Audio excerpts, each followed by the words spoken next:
이빨 이게 세상 젖 같은 것들이 무서움에 벌벌 떨 때.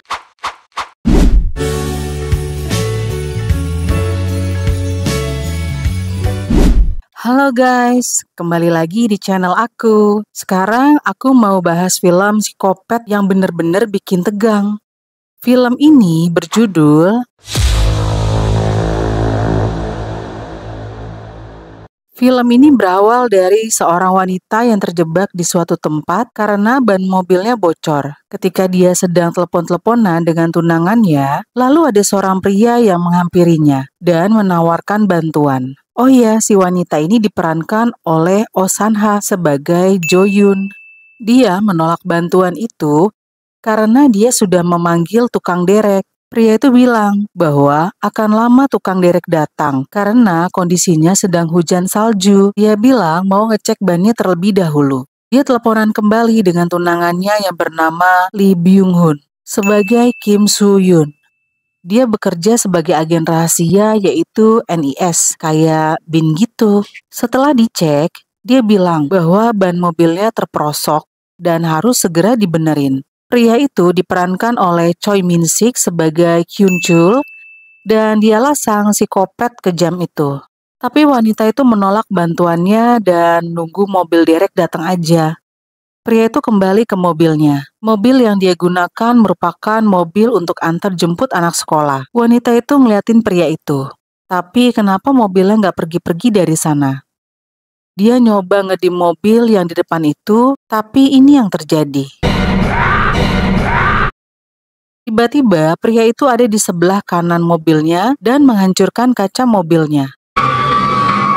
Wanita itu pun langsung kaget dan ketakutan gitu guys. Setelah kaca supirnya dipecahkan, dia coba keluar dari pintu penumpang. Tapi apesnya, pintunya itu nggak bisa kebuka lebar karena sebelahnya tembok. Naas bagi wanita itu, psikopat itu berhasil membuat wanita itu tak berdaya dengan palunya yang ia gunakan. Wanita itu diseret menuju mobilnya dan sebenarnya dia masih hidup. Ketika tiba di rumahnya psikopat, wanita itu dibungkus di dalam plastik. Wanita itu memohon ampun dan bilang bahwa ia punya bayi yang ia kandung. Dia memohon untuk dilepaskan, namun psikopat ini nggak ngegubris perkataan wanita ini. Dia langsung menghajar dan wanita itu pun meninggoy seketika guys. Dia mulai motong-motong ayamnya guys, mana paha, sayap, dada, leher, dan ceker. Ketika itu cincin yang ia pakai pun jatuh ke sebuah selokan. Psikopat itu nyadar ada sesuatu yang terlepas. Dia nyari-nyari tapi nggak ketemu. Setelah selesai, dia ngebersihin tempat itu dan beranjak pergi dari tempat itu. Ketika sekelompok anak remaja sedang jalan-jalan di suatu rawa, dia menemukan sebuah plastik hitam. Dia membuka plastik itu, isinya potongan tubuh ternyata.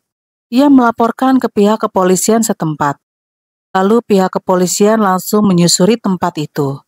Datanglah si ayah korban bernama Jang yang merupakan calon mertuanya si So-yoon. Dia juga menjabat sebagai salah satu kepolisian di sana sebagai detektif senior. Karena si anak nggak pulang-pulang, makanya dia khawatir. Datanglah juga si ganteng nan rupawan So-yoon ke tempat itu. Kemudian salah satu polisi itu menemukan sesuatu di dalam air. Setelah disodok-sodok, ternyata isinya kepala manusia, guys. Polisi itu lari karena mual dan tim forensik pun menghampiri tempat itu. Kemudian semua kepolisian dan pers langsung bergerak juga ke lokasi itu. Sang ayah juga tidak tinggal diam. Dia ingin melihat langsung apakah anaknya atau bukan.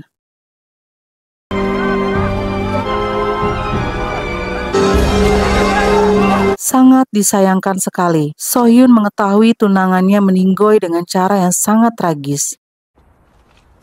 Kemudian si ayah bertemu dengan So-yoon. Dia mengatakan sangat ironis sekali karena dia merupakan seorang detektif kriminal lebih dari 30 tahun. Tapi dia nggak bisa ngelindungin putrinya sendiri. So-yoon pun merasakan hal yang sama. Walaupun dia bekerja sebagai agen rahasia, dia nggak bisa ngelindungin kekasihnya itu.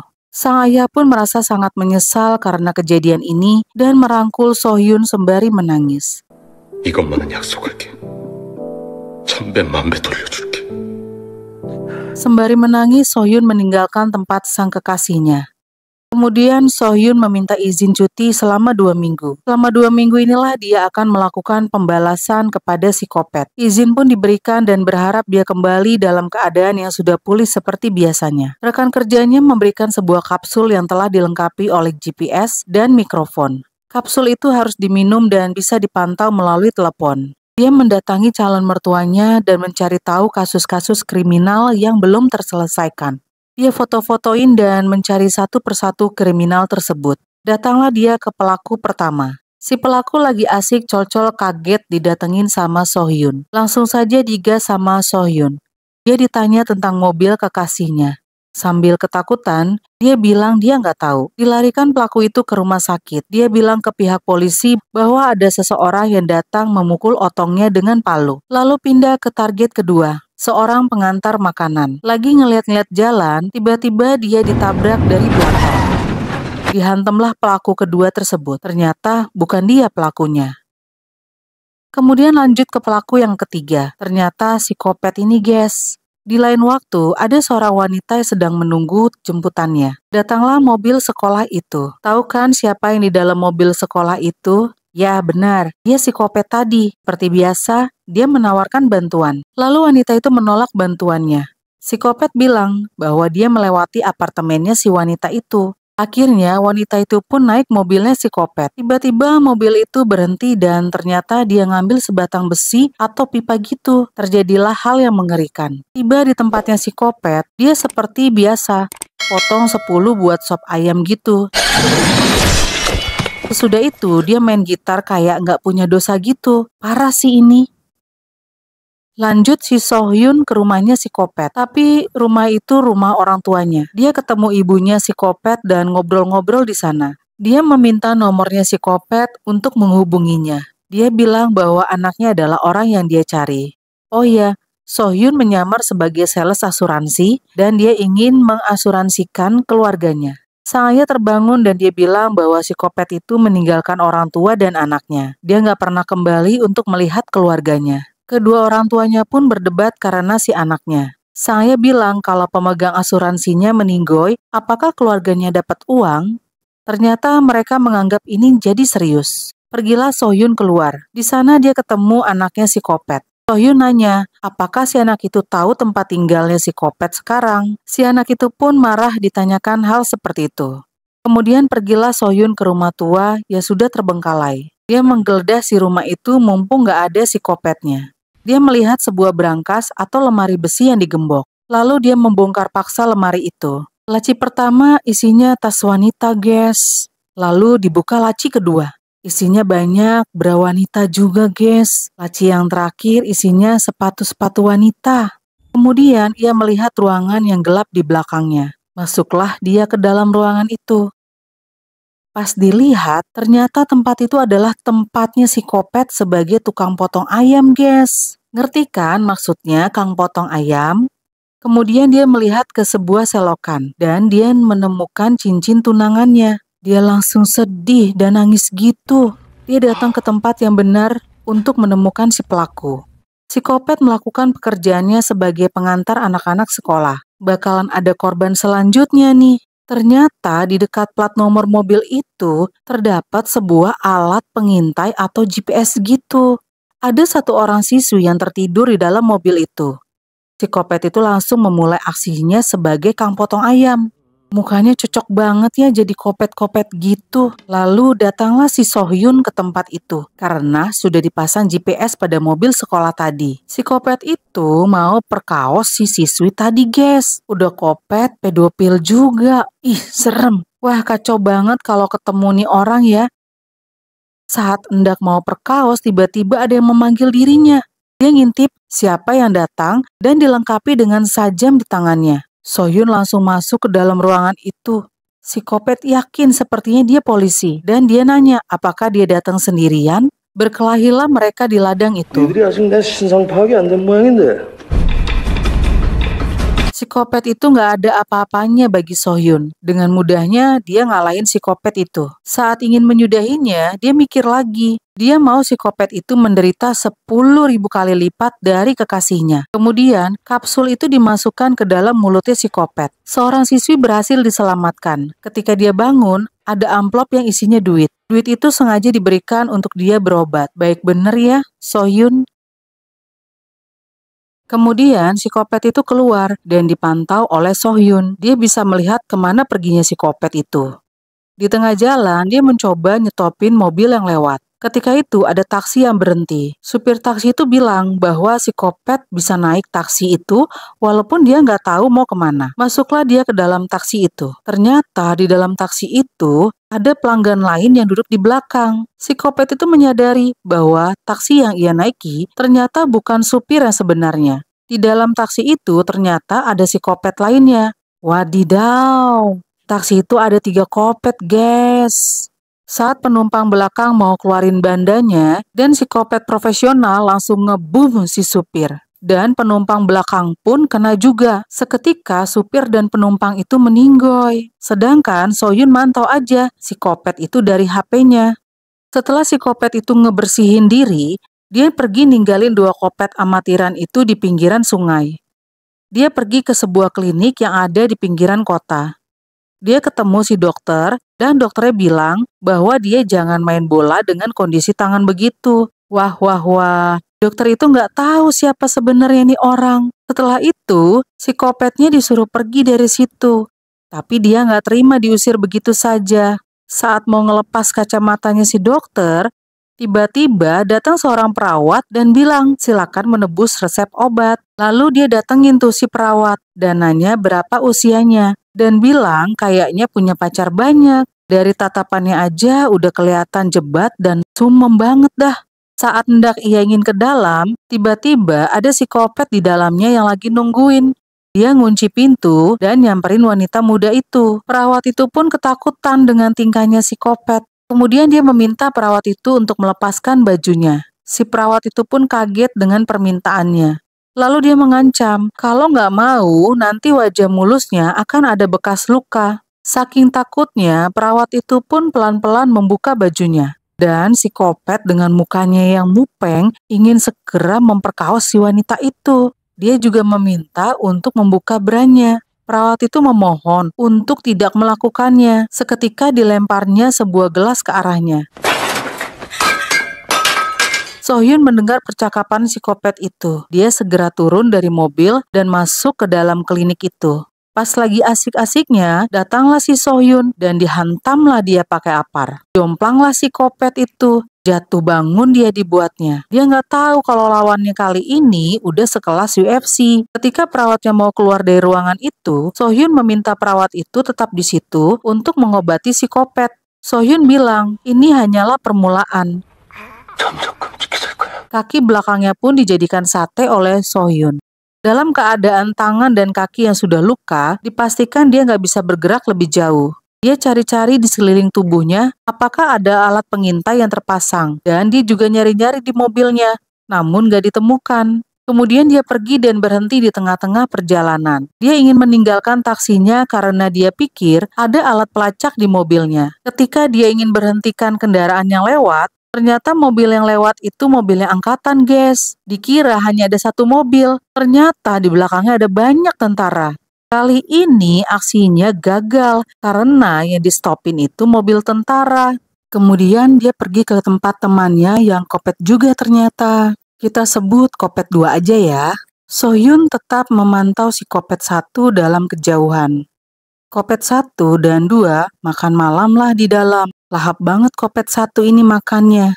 Oh ya, kopet 2 ini kayak Sumanto yang dulu ya guys. Kopet 1 bilang, dasar gelo. Lalu kopet 2 itu seketika ekspresinya berubah marah. Dia seperti ingin menyantap si kopet 1. Suasananya pun tiba-tiba hening seketika. Kopet 2 pun gak jadi marah guys, karena kalah senior dengan kopet 1. Suasananya berubah jadi cair. Kemudian datanglah Sohyun ke rumah itu. Kopet 1 sedang rebahan karena capek dikejar-kejar terus. Dia bilang, Masuklah Soyun ke rumah itu. Kopet 2 sedang mau melancarkan aksinya sebagai kang potong ayam. Ternyata ada seorang wanita di sana, guys. 엄마 참어. 응? 진짜 죄송해요. 손, 발, 머리 순서 맞지? Tiba-tiba, lagu yang diputar di ruangan itu mati. Dia mencoba untuk hidupin lagi pemutar musiknya. Saat hendak mau kembali, ternyata wanita itu udah nggak ada. Dia pun kaget dan nyari-nyari di sekitar. Bangunlah Kopet 1 ini karena ada suara Kopet 2 itu. 괴물 같지는 않네.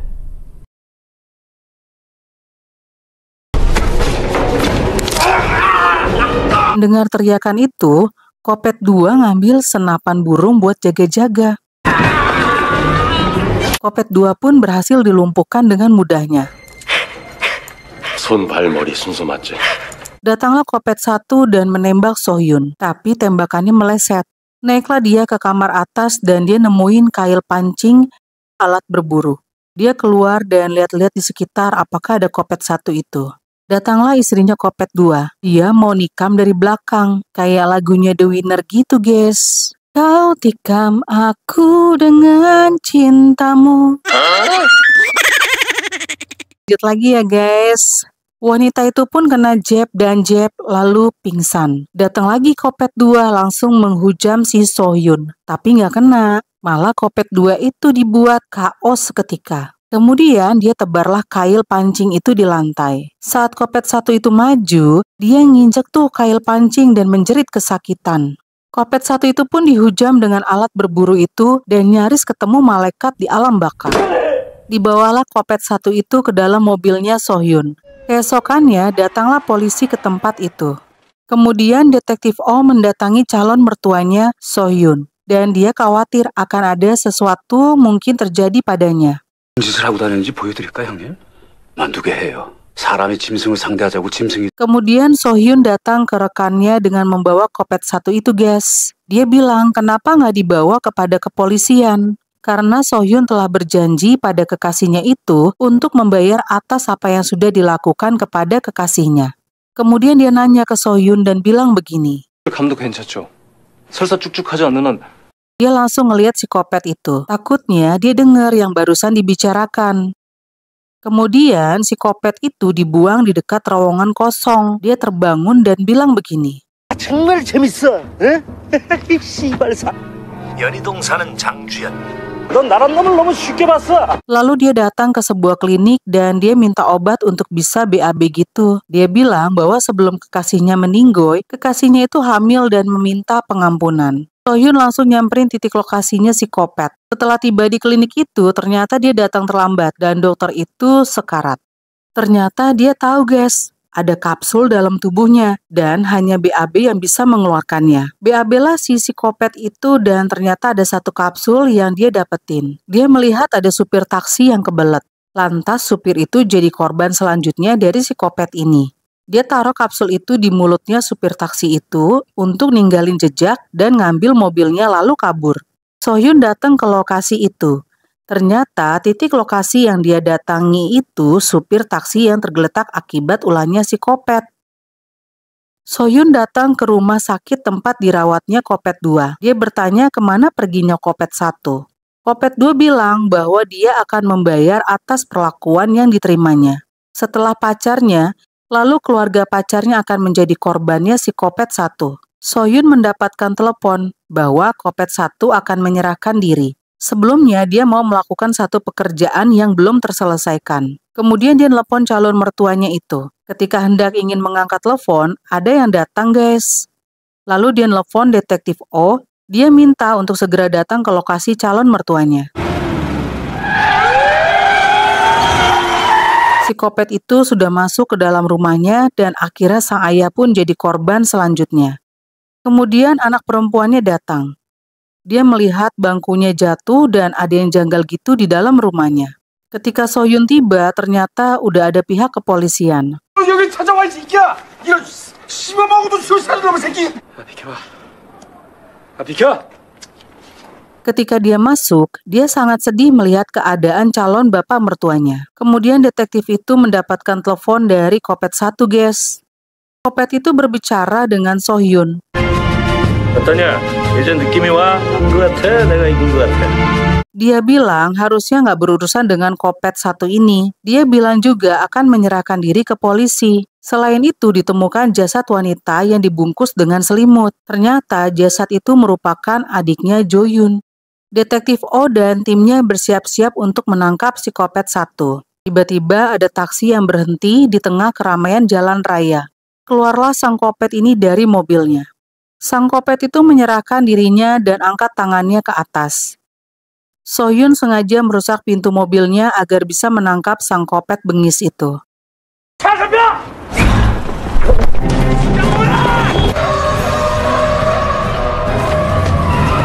Sohyun berhasil membawa sang Kopet itu masuk ke dalam mobilnya. Dia membawanya ke suatu tempat yang sangat jauh. Tibalah dia di suatu gudang. Di dalam gudang itu benar-benar dibuat merasakan jauh lebih hebat dari yang sebelumnya. 왜 벌써부터 이래? Dia minta untuk disudahi dengan segera. Masuklah obeng menembus ke dalam pipinya. 난 네가 가장 고통스러울 때 죽일 거야. 그게 진짜 복수지. 그런 말 너도 많이 들었지. Dia memohon ampun dan meminta dilepaskan. Dia juga bilang sangat menyesal. 이제 네가 한 짓이 이제 그만큼 데리고 놀았으면 Dia bilang dia nggak tahu rasanya sakit. Dia juga nggak tahu apa itu ketakutan. Sohyun bilang dia berharap dia bisa bebas dari rasa sakit ketika dia udah nggak ketemu malaikat. Kemudian dia pergi dari tempat itu. Dia sudah menyiapkan rencana agar si Kopet itu bisa berjumpa bidadari di alam sana. Ketika pintu itu terbuka, maka secara otomatis kepalanya akan seperti bola menggelinding. Sohyun keluar dari tempat itu dan ternyata ada keluarganya Kopet datang ke lokasi itu.